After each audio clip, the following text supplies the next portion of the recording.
Hi, everyone. Hello, everyone. Let's get started on today's session of the importance of your why. I'm just going to share my screen as per usual.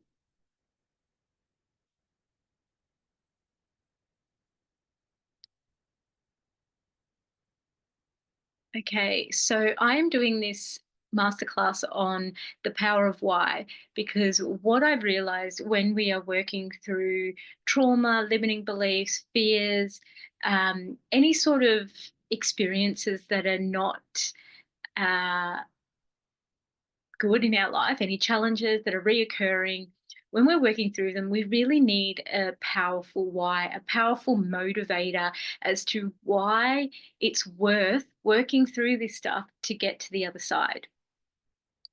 So today I wanted to share with you my why, and the method that I use is Simon Sinek's. That's someone that you could absolutely look at. Google. He has some really great stuff on Find Your Why, and I utilize some of his resources and methods to support my clients with their why.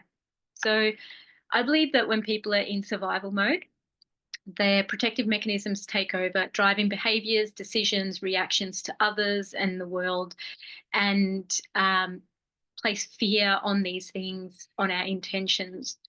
And this comes from unconscious patterns and distortions of perception, cloudy decision making, and sabotaging behavior. So when this happens, and we're in survival, it impacts our ability for healthy relationships, nourishing habits, and deep connection with self and others. So here's what I believe, and here's my why is I believe that when people feel safe enough to soften these defenses, they can return to their true self. So where empathy, authenticity, and meaningful connection naturally happens. So this is why I do the work that I do and create a space of softness and empathy. So what fear did I work through to get to where I am today? So when it comes to my why, in order for me to achieve and be the person I need to be to um, implement my why, I really needed to work through my fear. And there were so many fears that I've worked through and continue to work through and work with when I'm doing the work that I do. Now, this is for anyone who is moving towards something they've never achieved before. It's working through these fears. And your why needs to be strong and your goal needs to be strong so you can have the resilience and the drive to continue working on these fears. As you can see, my top fear there, it's not in order, but is responsibility and being an adult. You know, I feared that for a while. Judgment from other people, the unknown, making mistakes, criticism, people not valuing me. Those sort of things were my fears. So how did I work through them? I worked through them through activation work with a therapist, a deep understanding of my fear and my fear-based decision making, coping mechanisms, and knowing when I'm making a decision based on coping mechanisms with versus growth and potential. Close friendships where I can be my authentic self. I call this the buddy system as well, in terms of with my clients, knowing that you can have a close friend that you can speak to when you're working through these fears. So it gives you inner motivation to come back up the ladder. And what we know is that if I don't have any sort of reason to come back up the ladder to change my state, it's going to be a lot harder to do that when I'm on my own. A perfect example of this is if I am, feeling really drained and I can't get out of bed, but I have a child, I have to get out of bed for that baby, for the child. So that is one very good reason to get out of bed and to start your day. So that's an external reason. Your why is an internal reason and an external reason. So your why needs to be this inner motivator to be like, okay, I'm working towards bigger and better things, and this is why I am coming back up the ladder. I talk about the ladder in my other videos, a lot about it. So what I mean by the ladder, if you've never heard this before, this concept before, is on our nervous system. When it's regulated, we feel good, we feel calm, we feel open and social and curious and connected. When we get stressed, the first response that we have is a fight-flight response. And that can be anger, frustration, resentment. It can be fix-it mode anxiety, worry, fear, fight or flight response. And then we go down into a shutdown response. After we've been in the fight flight, then we go into the shutdown and fawn response. And this is where procrastination lives, shame, guilt, depression lives down in this heaviness. It's quite a heavy feeling, and it's hard to come out of that.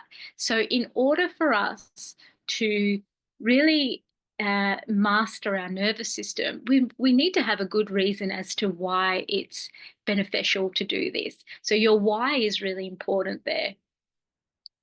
So if there's no structure or baseline, you will not know when your fear is sneaking in. This is a really interesting one because fear thrives on not, we try not to do things on our own. Like, so fear thrives on when we're doing things on our own. We have no goals or clarity. We have no support. Being around people who project their insecurities onto you. We believe our limiting beliefs and make decisions based on them. We use coping mechanisms that reduce our emotional resilience. So things like addiction or anything that has a quick dopamine fix with no emotional resilience. Kind of what I mean by that, the ability to widen your ability to feel stress, widen your window of tolerance. So anything that does that, that reduces the window of tolerance. And yeah, when we believe our limiting beliefs, these are where fear thrives. Fear is exposed when we seek support and go to therapy, when we have a goal and resistance shows up, when we have a strong why and we know in order to live in alignment with our why, we need to face our fears and change our habits, when we have unwanted reoccurring patterns in our life, relationships, or career. So in order for us to create our why, it's so important that we actually look at our past experiences and stories, because we will start to understand how fear has shaped the way that we live our life today, has shaped our personality. And what the why does is it connects with parts of ourselves that where our unmet needs were. So our why really needs to be connected to our needs and to motivate us internally. And I'll get to that in the next slide. I think it might be in the next one after this.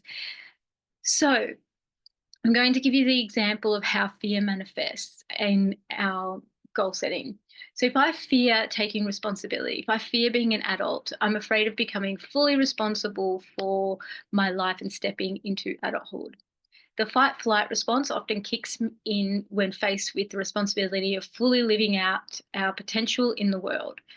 So you'll notice the fight-flight response will come in when something gets difficult, when you get negative feedback, when a boundary is crossed. So it's generally when something becomes, it makes us angry, resentful, frustrated, and when we get hurt, we can also find this. We can then go into a shutdown as a result, and this becomes an unwanted outcome because we procrastinate or we make mistakes that we wouldn't usually make if we were at the top of the ladder. And these unwanted mistakes, what happens is we start to lose trust within ourselves. So within myself, I would lose trust in my own decisions and my ability to make clear, aligned decisions, because I had this fear of taking responsibility and being an adult.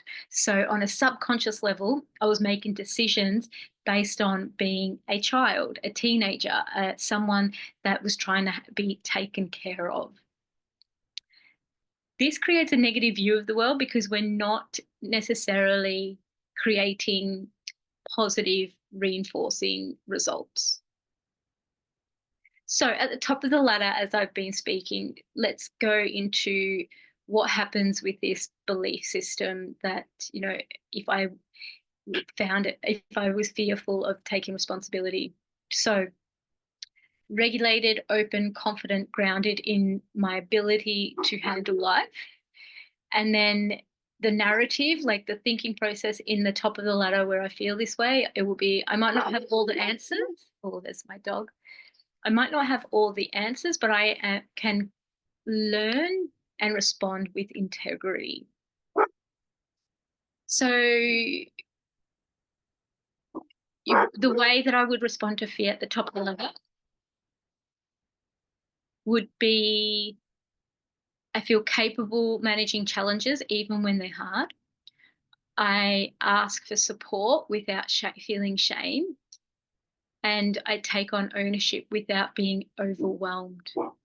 So example of this is you get your big tax bill, you pause, you breathe and think, this sucks. We can all feel that way, but I can handle it. I'll talk to an advisor and figure out a plan to move into a solution base without spiraling. So that's when we're feeling good and regulated. Okay, the middle of the ladder. Anxious, reactive, overwhelmed, pressured. So I have to fix everything now or I'll be seen as a failure. This brings on a lot of anxiety. Response to the fear, procrastinating, avoiding responsibility, but feeling panicked about them. So procrastination can live in the fight, flight. So I'd say the flight and freeze response, both areas. Overworking to compensate for fear of being irresponsible. Snapping at others or being hard on yourself for mistakes. Examples, you can get a job offer that comes with more responsibility. So panic. What if I can't handle it? What if I screw up? You either impulsively say yes without thinking it through or avoid replying altogether. So it's where impulsively saying yes is more of a fight response, and a flight response would be avoiding replying altogether. So they could both be flighty as well. And then at the bottom of the ladder, it's where we freeze, numb, feel hopeless, detached from adult identity. So I can't do this. I'll never be good enough. Why bother? Those are generally when we're in shutdown. So I totally avoid bills, deadlines, or conversation. Just avoid them, put them somewhere where I can't see them. I dissociate or disconnect from life tasks. So I don't even think about it. It's out of my awareness. I'm kind of somewhere else, feeling helpless, child, or incapable of adulting. So examples, you see a final notice on an unpaid bill. Instead of acting, you shut down completely. I'll never catch up. I don't know how to do this. You curl up in bed, go offline, or binge watching something to escape. So those were examples of, in each part of the ladder, how fear can manifest and why it's so important for us to have this strong why as to why would I, take responsibility for my life? Why would I move through that fear of responsibility and being an adult? What's the point of that? It's really important. So I just wanted to give an example around that. Internal motivation. So this is where to know that your why will need to really connect with these internal motivators. So fulfilled, light, content, excited, joy, happy, inspired, full, and warm. Sometimes we haven't accessed these feelings yet doing the very thing that we want to do. Depending on what your goal is, what your why is in life, will depend on what your inner motivators will be, what you would like to feel emotionally, how you would like to feel. So knowing this is crucial, because on the other side of, the fears are these feelings, and we'll get to that in a moment. It won't always feel good. And this is important. This is why your why needs to be strong, because when things are hard, it's not going to feel good. It will feel stressful. When you have disagreements with someone, when someone gives you negative feedback, when people don't believe in you, when people project their own fear and insecurities onto you, when you have a coping mechanism that hurt yourself and others, when you're at the bottom of the ladder, when you continue to get similar unwanted outcomes, when you are activated when health symptoms flare up. All this happens regardless of whether you have got to the goal or achieved your goal. You will continue to have these challenges in life. People who are happy and joyful still have these same challenges. It's the way they react and respond to them that differs. Discomfort is doing the work that gives you purpose, fulfillment, and joy. There's discomfort in it because you've never done it before. So, if you're someone looking for work that gives you fulfillment and joy and purpose, if you're someone that wants that in a relationship too, the discomfort comes because we've never had that before. So, we need to become a different person to achieve that. We need to integrate different parts of ourselves that have been pushed away when we were young and scared. So that's where the fear work comes in and the activation work comes in. So I've got this little diagram here to show that what happens when we start to work towards what gives us deep purpose. It's on the other side of your fear where growth lives, and that's really important to know. So it's, why is this worth it? Like, again, why is this worth it to take these steps? And what we need to look at to find our why and to work through our fears is our past. We do need to look that way. It doesn't mean that you, in therapy, I talk about this with my clients. I don't go to the past just picking something to go to the past and go to past trauma. What I do is I work in the present moment, and whatever comes up may connect eventually to something that happened to you in your past. And it will happen naturally where your body is and your mind in alignment will tell us, inner wisdom will tell us what needs to be seen in that moment. So, yes, those past experiences will come up while you're working through your fear. And then what we need to see is that on the other side of, if we have low self-worth, limiting beliefs, coping mechanisms and addictions and fear response, is growth. It's one step closer, or it's the ability to step into our why, our goals. So self-reflection, emotional processing, and radical responsibility is what's needed. What does radical responsibility mean? Radical responsibility means that I am not going to be rescued out of this. No one's going to give me the answers. What I can do is learn how to receive these answers myself. So a lot of us can go to therapy for many years or can seek help and not seem to get anywhere. What could be happening in those moments is this inability to receive information because your fear and protector are coming in and distorting the information. So we really need to take radical responsibility for, why is it that I've been going to therapy for years and I haven't learnt anything? Why do I have such bad experiences with this? It can be, why am I having such negative experiences with goals and my why, or with doing personal development? So really taking radical responsibility for our relationship and how we show up. So it's always a co-creation, and the radical responsibility is seeing the parts that we play without shame and judgment. That's the crucial, most important part in self-reflection.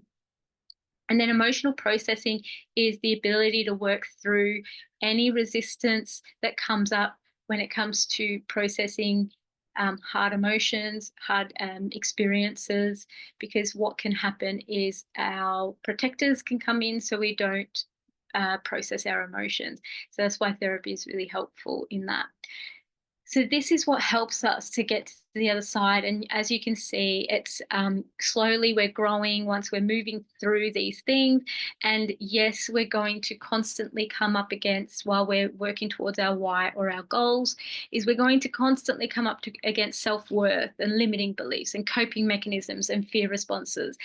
This is life, this is living. It's how we respond and our ability to work through activations to strengthen our ability to deal with stress. So it becomes less painful, less suffering, and what happens is we bounce back quicker. So the payoff is worth it when you're growing into the person you want to be to fulfill your why. It's worth it because as I've said, the ability to navigate stress improves, life becomes more joyful, you feel more content, and you feel powerful and confident. You see your potential and zone of genius, your relationships improve and become more authentic, more peace in life, and less chaos. Now, at the same time as this, your life gives you challenging situations to navigate and learn from and grow. This is life in general. We're often going to have these challenging situations. People will pass through our life, so we'll express boundaries. We will have people that align with us and that don't, and then this can sometimes be quite lonely, especially at the start of your personal growth, because you'll start to realize who is healthy to be around for yourself and your needs, and who you don't feel so nourished by. It's a financial investment to work towards your goals and your why. It's an energetic investment. It's a time investment. So these cannot be done on our own. Humans need humans, and this is how we work as humans. It can be scary at times. It can be really scary. We're stepping out of our comfort zone. We're stepping out of the familiarity that we've had, and we're trying something new. We're shifting our personality. There's no quick fix. There's no fixing the situation. It's all about integrating and learning and receiving also. Like, how can I receive this information and start to implement things into my everyday life to see this growth? Sometimes it's quick for people and sometimes it's a slow process. So we need to be able to receive in between. There is tension, period of dealing with past decisions that were not aligned. For example, what I mean by this is when we start to change our habits, when we start to work towards our why and our goals, our purpose, what happens is we start to regulate our nervous system and make better decisions.